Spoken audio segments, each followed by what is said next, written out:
Qala al-musannif rahimahullah ta'ala nafa'ana Allah bihi wa bi ulumihi wa bi ulumi masyaikhihi fi daraini amin ila anqal. Hikmah yang ke-28, mastudi'a fi ghaibis sarairi dhahara fi syahadati dhawahiri.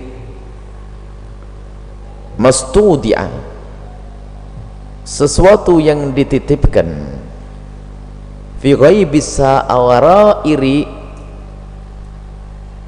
di dalam kalbu yang tidak terlihat oleh mata, di dalam hati. Semua yang ada di dalam hati yang dititipkan di dalam sesuatu yang ada di dalam hati itu akan dhahara, tampak, fi syahadati dhawahiri, di dalam perilaku zahir.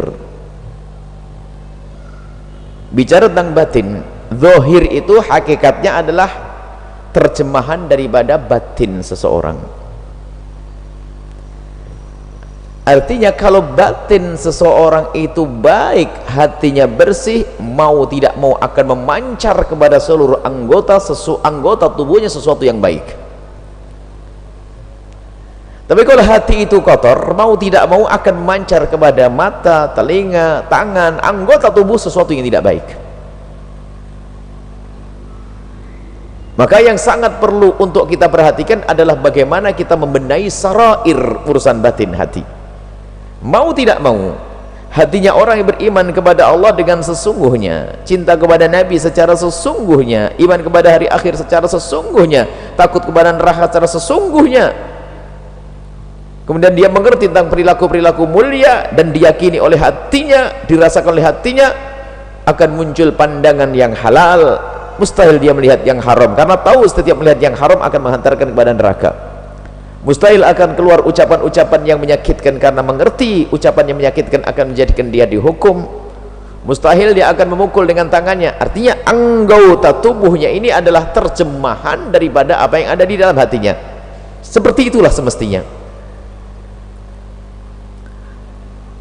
Jadi maka dari itu, kebaikan yang kita buat secara zahir, jika bukan dari pancaran batin, maka tidak akan bisa istiqomah, tidak akan bisa lama. Namanya action, kayak pemeran sebuah film, hanya waktu di syuting saja, keluar balik. Waktu di syuting berperan menjadi ustadz yang soleh, balik ya, keluar dari film bubar. Kenapa? Di saat dia disyuting oleh, dibidik oleh kamera. Sama, yang melakukan kebaikan bukan dari pancaran hatinya yang kenal Allah, maka kebaikan itu adalah dilakukan hanya untuk dilihat manusia. Karena ada orang itu maka dia baik. Di saat orang itu nggak ada, berubah. Di depan orang baik, tapi di saat orang nggak ada, berubah. Karena bukan dari pancaran dari hati. Kalau dari pancaran hatinya nggak ada urusan manusia, baik manusia ada atau nggak ada, tetap itu haram saya tinggalkan. Sebab ada haram di depan orang, kalau di depan orang sudah setengah haram. Kita tidak jujur dengan Allah, berkhianat kita. Di depan manusia menjaga perilakunya seolah-olah masya Allah ahli surga yang berjalan di atas bumi, nggak mau ini, nggak mau itu, ini di depan manusia biar dilihat bahwasanya dia adalah orang yang baik. Lihat, ini pancaran zahir, tapi bukan dari batin yang sesungguhnya. Maka itu adalah hanya sepintas saja. Lihat,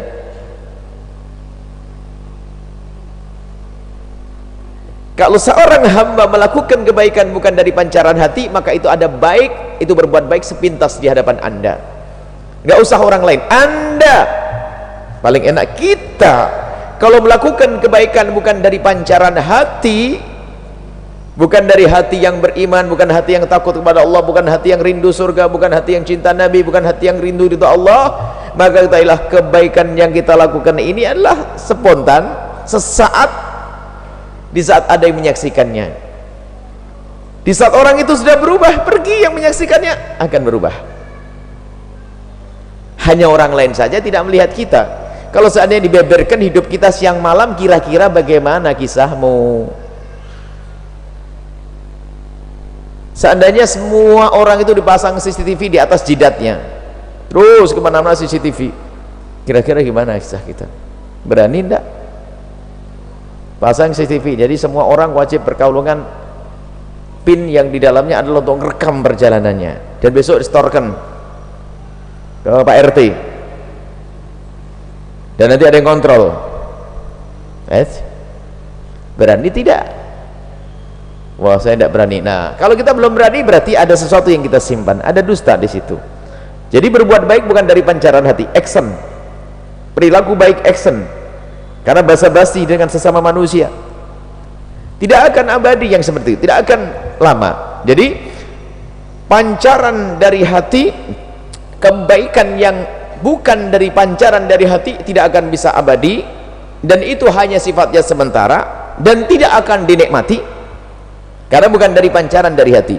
Tersiksa waktu ibadah tuh capek sekali dia, semangat di saat ada orang yang lihat dia, ada calon mertuanya misalnya, wah nomor satu, giliran nggak ada, oh, sakit nggak ada juga dia ke masjid, nggak datang juga. Masya Allah. Lah ini karena bukan karena dari pancaran batin, tapi itu semata-mata hanya pengen dilihat, dia punya kepentingan dunia, bukan Allah subhanahu wa ta'ala yang dicari. Baik seperti itu. Nah kemudian kalau ada orang, nah itu adalah dusta, dan itu nifak, munafik. Zahirnya baik tapi batinnya keropos. Bisa, karena apa? Dia hanya ingin dipandang baik. Jadi mungkin sekali orang yang zahirnya baik tapi batinnya keropos, tapi tidak dibalik. Kalau orang yang zahirnya buruk, ya sudah pasti keropos batinnya, nggak usah main-main. Maka setelah itu jangan ada yang berkata yang penting kan hatinya. Ini biasanya suatu ketika ada orang suka pakai kerudung, nggak mau. Kenapa anda pakai kerudung? Yang penting hati saya. Nggak ada. Sayyidat Fatimah Zahra paling mulianya manusia, zahirnya dijaga, batinnya juga dijaga. Nggak ada orang yang penting kan hati. Terus kalau zahir mah bebas, nggak ada, itu dusta. Jangan dibalik. Kalau ada orang berbuat baik dengan zahirnya, mungkin sekali batinnya itu keropos, tapi itu bukan urusanmu, urusan Allah yang maha tahu. Anda usah nilai orang, itu nilai diri anda sendiri. Awas ini, ada orang zahirnya baik tapi batinnya keropos, ada, tapi anda tidak boleh nilai orang. Anda tidak tahu hatinya seseorang, itu hanya ngurus diri sendiri. Oh iya saya benar itu, anda boleh mengatakan begitu. Dia boleh menilai orang, itu modelnya tok, gayanya ibadah, tapi nah dari mana anda tahu? Memang anda tahu batinnya seseorang. Sayyidina Usama bin Zaid menyesal suatu ketika ada orang yang dalam sebuah peperangan, ada satu musuh yang sudah mau dibunuh begini, di saat mau dibunuh mengucapkan asyhadu an la ilaha illallah wa asyhadu anna muhammadar rasulullah. Dipenggal, jeder. Lalu nyampe berita ke Nabi bahasanya Usama bin Zaid telah membunuh orang yang telah bersyahadat. Usama berhujah, ya Rasulullah, dia bersyahadat karena takut dengan kemilaunya pedangku. Menjawab begitu, apakah padahal yang namanya Usama bin Zaid sangat dicintai oleh Nabi, dan ayahandanya Zaid yang sangat dicintai oleh Nabi, anaknya dicintai, Usama sangat dicintai oleh Nabi, panglima perang, umurnya masih 16 tahun, hebat dia. Berita itu sampai kepada Nabi, kenapa kau bunuh dia sudah bersyahadat? Dia mengucapkan syahadat karena takut dengan kemilau pedangku ya Rasulullah. Mulai hari itu Nabi marah dengan marah yang sangat. Halla syakakta sadrah, kau tahu telah membelah dadanya hingga kau lihat hatinya seperti itu? Marah Nabi sampai nyesal sekali Sayyidina Usama bin Zaid, sampai beliau berkata, karena begitu takut, begitu marahnya Nabi kepada saya, sampai aku berangan-angan kalau aku masuk Islam saat ini, sehingga dosa yang lalu akan dihapus oleh Allah.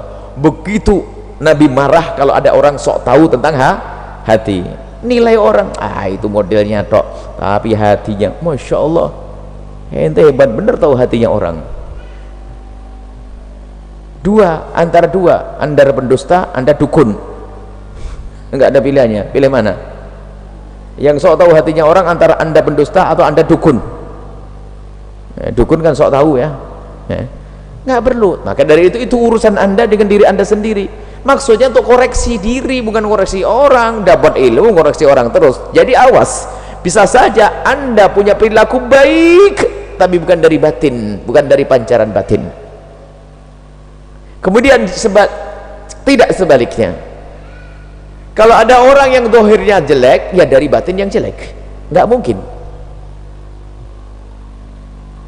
Kemudian di sana ada pembahasan lain lagi, orang yang sok main batin-batin saja, pakai dalil lagi, dalilnya salah lagi. Innallaha la yanzuru ila suwarikum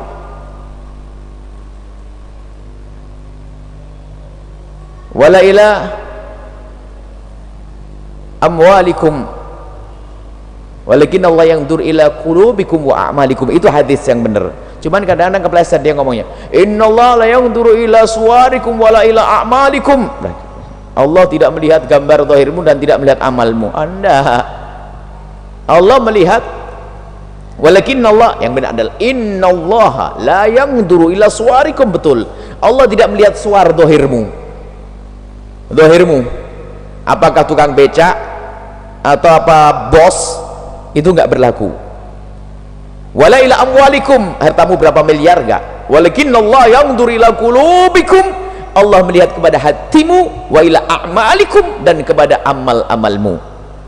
Mungkin dia adalah seorang tukang becak, tapi amalnya setiap satu ayunan becaknya astaghfirullah, la ilaha illallah. Wah, surga pangkat tinggi dia.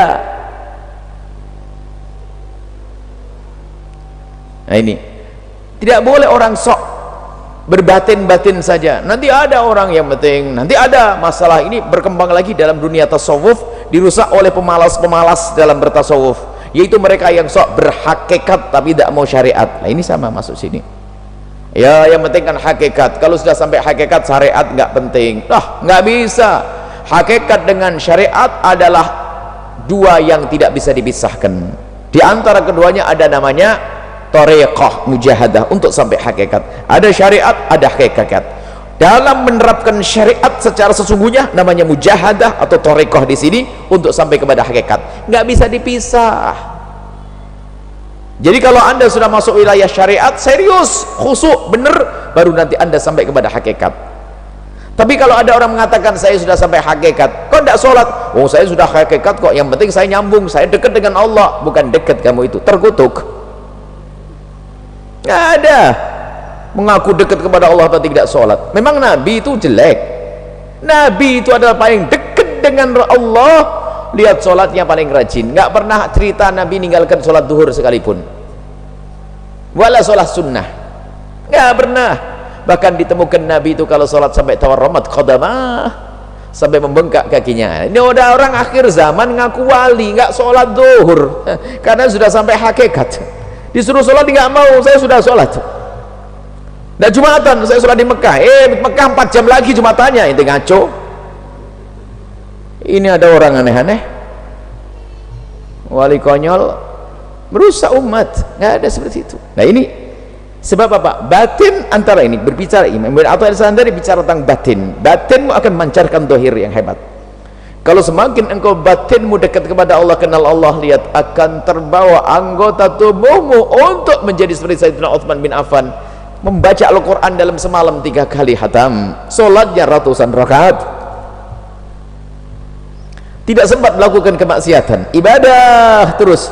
Kenapa? Sesuai dengan kadar yang ada di dalam hatinya, itulah tergerak anggota tubuhnya untuk mengikuti hati. Dikatakan hati adalah raja di dalam dirimu, dia akan memerintahkan. Kalau raja di dalam dirimu adalah jelek, maka akan merintahkan, lihat yang haram, mikir yang haram, terus keharaman. Nah, ini maka perlu kita ini harus senantiasa membersihkan batin, sehingga dihadirkanlah oleh para ulama satu ilmu khusus yang namanya ilmu tasawuf, membenahi hati agar kenal Allah, punya rasa takut kepada Allah. Jangan malah dijadikan ilmu ini alat untuk terlepas dari syariat. Ilmu tasawuf ini dihadirkan oleh para ulama secara khusus yang pada dasar-dasarnya sudah ada pada zaman Nabi. Ilmu membenahi hati, ilmu berakhlak mulia, ilmu membersihkan jiwa, itu sudah ada. Cuman setelah itu masuk satu disiplin ilmu namanya ilmu tasawuf. Jadi ilmu tasawuf itu ilmu yang digunakan, yang dihadirkan agar jika orang itu punya zahir baik, batinnya juga baik. Ilmu tasawuf adalah menjadikan orang yang berbatin baik agar punya perilaku zahir yang baik. Untuk itu bukan ilmu tasawuf untuk terlepas daripada amal zahir. Amal zahir, sholat nggak pernah, nggak bisa. Puasa nggak pernah, nggak ada. Maka dari itu seorang sufi yang sudah benar membersihkan batinnya itu lautifa biqalbihi, kalau seandainya diputar hatinya amamal malak di depan manusia sudah nggak malu lagi. Jadi dohirnya sama batinnya sama. Ya sudah, kalau di ahli ibadah baik ya batinnya begitu. Kalau seandainya hatinya dikeluarkan ya tetap nggak malu. Maksudnya kalau sudah dibuka semua perilakunya nggak malu lagi karena sudah bersih dari hati.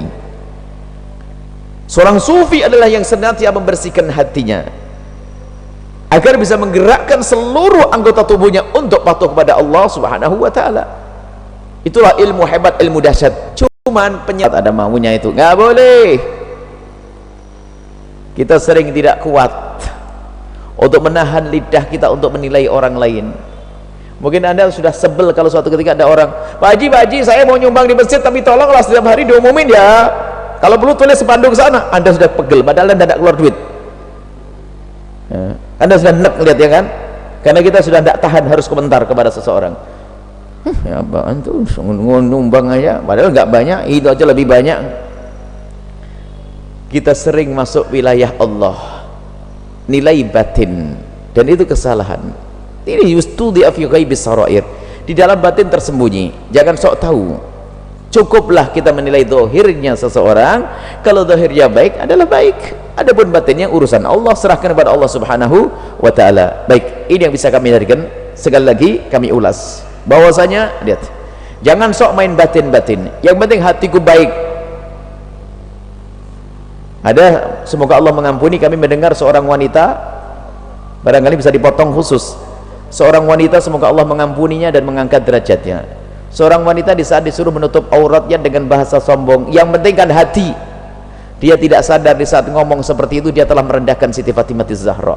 Memang Siti Fatimah Zahra sampai harus menutup tubuhnya berarti hatinya jelek gitu. Tidak sadar dia, itu kesombongan. Kalau Anda, wahai adikku, kalau Anda belum bisa menutup auratmu, jangan sombong deh. Tinggal Anda minta kepada Allah, ya Allah bantulah aku menutup aurat. Sudah dia tidak menutup aurat, sombong, rendahkan Siti Fatimah. Yang penting kan hati. Berarti yang pakai kerudung bagus, pakai cadar, menutup aurat Siti Fatimah, hatinya busuk. Karena apa? Yang penting hati. Berarti hatimu belum benar, buktinya kamu masih perlu kerudungan. Ini nggak sadar kalau dia melakukan kejahatan yang sangat. Cukuplah Anda insaf. Dan kita sering mendengar yang penting hati. Wah, hebat bener. Apakah dia tidak sadar kalau dia mengaku hatinya bersih, saat itu jadi sampah?